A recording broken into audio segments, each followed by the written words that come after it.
একটা সময় ছিল যখন ভারত পাকিস্তানের ম্যাচ মানি ক্রিকেট বিশ্বের সব থেকে উত্তেজনাকর মুহূর্তে, এবং ভারত পাকিস্তানের ম্যাচ মানি টান টান উত্তেজনা ভরা একটা ম্যাচ।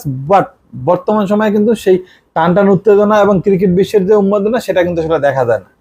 এখন আমরা বেশিরভাগ সময় দেখি যে ভারত কিন্তু জিতে যায় ম্যাচগুলো, এবং বিশেষ করে আইসিসির যত টুর্নামেন্ট আছে সেগুলোতে বেশিরভাগ সময় আসলে ভারত জিতে যায়। সো এই উত্তেজনা এই উপমহাদেশের ক্রিকেটে হলেও কিছুটা হলেও ভাটা পড়েছে, এবং ভারত পাকিস্তানের ম্যাচে সে আগের মতো উত্তাপ আর নেই।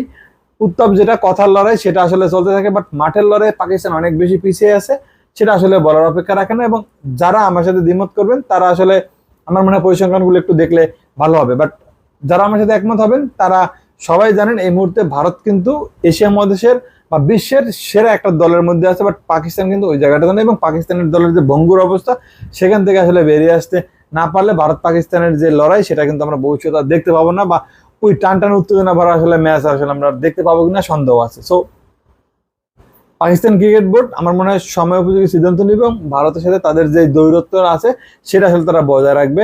আর ক্রিকেট বিষয় থেকে এমনিতেই আসলে কম্পিটিশন অনেক বেশি হারিয়ে যাচ্ছে, কারণ বড় দলগুলো অনেক বেশি ভালো করছে এবং মোটামুটি মানের দলগুলো আসলে আস্তে আস্তে হারিয়ে যাচ্ছে। সো সেখান থেকে আমার মনে হয় ভারত পাকিস্তানের যে লড়াইটা ছিল সেটা আসলে বেঁচে থাকুক, সেটা আমি চাই। বাট বর্তমান সময় কিন্তু আমরা আরেকটা রাইভেলরি দেখতে পাই সবসময়, বাংলাদেশ এবং আফগানিস্তান। সেই ম্যাচটা কিন্তু আসলে সবসময় জমজমাট হয়।